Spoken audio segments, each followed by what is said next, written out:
മലയാള സിനിമയെ സ്വപ്നം കാണാൻ പഠിപ്പിച്ച നിർമ്മാതാവ് നവോദയ അപ്പച്ചൻ സാറുമായി അദ്ദേഹത്തിൻ്റെ ദേഹവിയോഗം സംഭവിക്കുന്നതിന് ഏതാനും ദിവസങ്ങൾക്ക് മുമ്പ് സിനിമാ കാര്യങ്ങൾ സംസാരിച്ചിരുന്നു. അദ്ദേഹത്തിൻ്റെ അവസാനത്തെ അഭിമുഖവും അതായിരുന്നു. സിനിമാ കാര്യങ്ങളുടെ ഈ ഖണ്ഡം അദ്ദേഹത്തിൻ്റെ ഓർമ്മകൾക്ക് മുമ്പിൽ ഞങ്ങൾ സമർപ്പിക്കുന്നു. മലയാള ചലച്ചിത്ര ലോകം പിറന്നു വീഴുന്നത് 1928 വിഗതകുമാരനിലൂടെയാണ്. JC ഡാനിയൽ എന്ന ചെറുപ്പക്കാരൻ്റെ വിപതിധൈര്യത്തിൻ്റെയും ആവേശത്തിൻ്റെയും ഗുണഫലമായിരുന്നു വിഗതകുമാരൻ. എന്നാൽ റോസി എന്ന ദളിത് യുവതിയെ നായികയാക്കി എന്ന ഒറ്റ കാരണം കൊണ്ട് വിഗതകുമാരനെ വളരുവാൻ അന്നത്തെ യാഥാസ്ഥിതിക പിന്തിരിപ്പൻ വരേണ്യവർഗം അനുവദിച്ചില്ല. തിരുവനന്തപുരത്ത് വിഗതകുമാരൻ പ്രദർശിപ്പിച്ച ക്യാപിറ്റൽ തിയേറ്റർ രോഷാകുലരായ പ്രേക്ഷകർ ആക്രമിച്ചു. അങ്ങനെ മലയാളത്തിലെ ആദ്യത്തെ ചലച്ചിത്ര നിർമ്മാതാവിനെ തന്നെ ആഴത്തിൽ വേദനിപ്പിച്ചുകൊണ്ടാണ് മലയാളി പ്രേക്ഷകർ സിനിമ എന്ന മാധ്യമത്തിന് സ്വാഗതമരുളിയത്.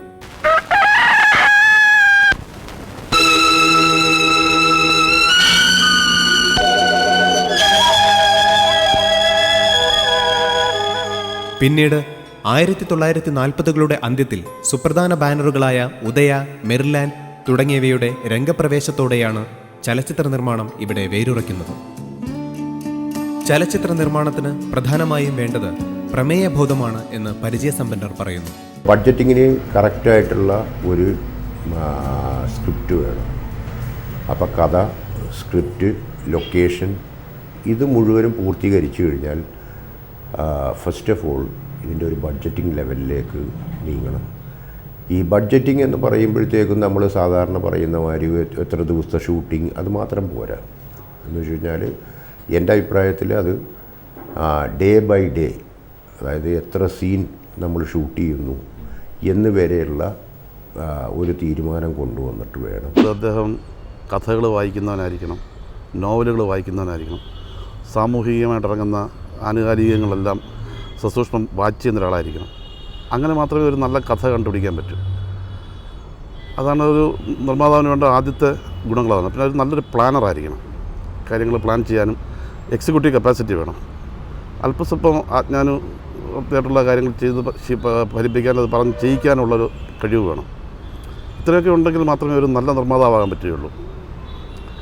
പിന്നീട് ഒരു നിർമ്മാതാവ് പാലിക്കേണ്ട കാര്യങ്ങൾ എന്താണെന്ന് ചോദിച്ചു കഴിഞ്ഞാൽ, ഒരു നല്ല കഥ മനസ്സിൽ ഇഷ്ടപ്പെടുകയോ അത് പറഞ്ഞു കേട്ടതാകാം, വായിച്ചറിവുള്ളതാകാം, അങ്ങനെ എന്തെങ്കിലും കേട്ട് കഴിഞ്ഞാൽ അത് സിനിമയാക്കാൻ ആഗ്രഹിക്കുന്നുണ്ടെങ്കിൽ ആദ്യം ചെയ്യുന്നൊരു കാര്യം സുഹൃത്തുക്കളുമായിട്ടൊന്ന് ചർച്ച ചെയ്യാം.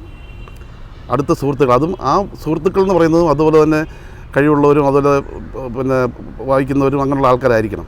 അവരോട് ചർച്ച ചെയ്തിട്ട് ഒരു ഭൂരിപക്ഷ അഭിപ്രായത്തിൽ ആ കഥ കൊള്ളാമെന്ന് എല്ലാവർക്കും തോന്നിക്കഴിഞ്ഞാൽ ഒരു പരിധി വരെ അതിന് വലിയ പരിക്കില്ലാത്തൊരു കഥയായിരിക്കും. അതിൻ്റെ സാമ്പത്തിക വിജയമല്ല പറഞ്ഞത്, സമൂഹത്തിൽ പ്രദർശിപ്പിക്കാവുന്ന, കാണിക്കാവുന്ന, നമുക്ക് ഒരു അംഗീകാരം കിട്ടാവുന്നൊരു നല്ല കഥയായിട്ട് മാറാനുള്ള സാധ്യതയുണ്ട്. അങ്ങനെ കഥ എടുത്തു കഴിഞ്ഞാൽ അത് ആര് തിരക്കഥ എഴുതണം, ആര് സംവിധാനം ചെയ്യണം എന്നെല്ലാം തീരുമാനിക്കേണ്ടത് ഒരു നിർമ്മാതാവാണ്. അവിടെ നിർമ്മാതാവിൻ്റെ സ്വന്തം ഇഷ്ടം എന്താണോ അത് പാലിക്കപ്പെടണം. അത് സെലക്ട് ചെയ്യാനുള്ള സ്വാതന്ത്ര്യവും അതിൻ്റെ അവകാശവും നിർമ്മാതാവിന് മാത്രമുള്ളതാണ്. അങ്ങനെ ഒരു തിരക്കഥാകൃത്തിനെയും സംവിധായകനെയും തീരുമാനിച്ച് കഴിഞ്ഞാൽ പിന്നെ അതിൽ കൈ കടത്താതിരിക്കുക എന്നുള്ളതാണ് ഒരു നിർമ്മാതാവ് ആദ്യം ചെയ്യേണ്ട കാര്യം. അദ്ദേഹത്തിന് അഭിപ്രായം പറയാം, പക്ഷേ അത് പൂർണ്ണ രൂപത്തിൽ നമ്മളുടെ മുൻപിൽ വന്നതിന് ശേഷം അത് വായിച്ചു നോക്കി മനസ്സിലാക്കിയതിന് ശേഷം സംവിധായകൻ്റെയും തിരക്കഥാകൃത്തിൻ്റെയും കൂടെ അഭിപ്രായം അറിഞ്ഞിട്ട് നമുക്ക് ആശയം വീണ്ടും ചർച്ചകൾ ചെയ്ത് പൂർണ്ണമായ ഒരു തിരക്കഥ ഉണ്ടാക്കുക. അതാണ് ഒരു നിർമ്മാതാവ് ആദ്യം ചെയ്യേണ്ട കാര്യം. അപ്പോൾ അതിന് പൂർത്തീകരിക്കുന്നതിന് മുമ്പായിട്ട് പല രീതിയിലുള്ള അഭിപ്രായങ്ങളും അഭിപ്രായ വ്യത്യാസങ്ങളും സ്വാഭാവികമാണ്.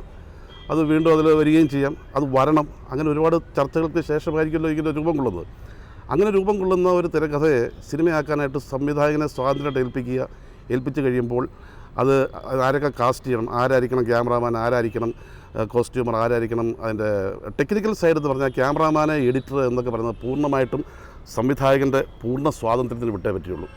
അതല്ല മറ്റുള്ള ടെക്നീഷ്യൻസ് എന്ന് പറഞ്ഞു കഴിഞ്ഞാൽ നമ്മളിപ്പോൾ യൂണിറ്റ് ആര് വേണം എന്നൊക്കെ തീരുമാനിക്കുന്നത് പ്രൊഡ്യൂസർ തന്നെ ആയിരിക്കണം. സ്ക്രിപ്റ്റ് തീർന്നിട്ട് മാത്രമേ സിനിമ തുടങ്ങാൻ പാടുള്ളൂ. സ്ക്രിപ്റ്റ് തീർന്ന് നമുക്ക് ആ സ്ക്രിപ്റ്റിൻ്റെ പുറത്തൊരു കോൺഫിഡൻസ് ഉണ്ടെങ്കിൽ മാത്രമേ സിനിമ തുടങ്ങുന്നതിനെക്കുറിച്ച് ആലോചിക്കാൻ പാടുള്ളൂ.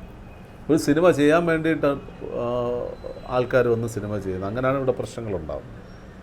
എപ്പോഴും ആ സ്ക്രിപ്റ്റ് പൂർണ്ണമായിട്ട് ബോധ്യമായി ഇതെനിക്ക് മാർക്കറ്റ് ചെയ്യാൻ പറ്റും, അല്ലെങ്കിൽ എനിക്കിതെടുത്താൽ ലാഭം ഉണ്ടാക്കാൻ പറ്റും എന്ന് പൂർണ്ണ ബോധ്യമുണ്ടെങ്കിൽ, അങ്ങനെ ഫുൾ കോൺഫിഡൻസ് ഉണ്ടെങ്കിൽ മാത്രം ആ സിനിമയെക്കുറിച്ച് ചിന്തിക്കുക. നമ്മളെപ്പോഴും ചെയ്തത് എന്താ, ഒരു ആരെങ്കിലും വിളിച്ചു വരുത്തി നമ്മളൊരു സബ്ജക്റ്റ് ഉണ്ടാക്കി പിന്നെ ആ ഡേറ്റ് വാങ്ങിച്ച് സബ്ജക്റ്റ് പതിവ് നടന്നുകൊണ്ടിരിക്കുമ്പോൾ ഒരു കഥയുണ്ടായിരിക്കും ചിലപ്പോൾ, അല്ലെങ്കിൽ ഒരു 1 ലൈൻ ഉണ്ടായിരിക്കും ആദ്യം. ആ 1 ലൈൻ വെച്ചിട്ടാണ് എല്ലാവരെയും അങ്ങ് ബുക്ക് ചെയ്യുന്നത്. അപ്പോഴത്തേക്ക് നമ്മൾ സബ്ജക്റ്റ് റെഡിയാക്കാം. പക്ഷേ ഈ സബ്ജക്റ്റ് റെഡിയായി വരുമ്പോഴത്തേക്ക് നമ്മൾ ഉദ്ദേശിക്കുന്ന ബഡ്ജറ്റ് ആവില്ല. ബഡ്ജറ്റിംഗ് ഒരു വലിയ ഘടകമാണ് ഈ സംഭവം. ചലച്ചിത്ര നിർമ്മാണ കാര്യദർശി എന്ന ചുമതലയാണ് തന്നെ കുറെ കൂടി മികച്ച നിർമ്മാതാവാക്കിയത് എന്ന് രജപുത്ര ഫിലിംസ് ഉടമ രഞ്ജിത്ത്.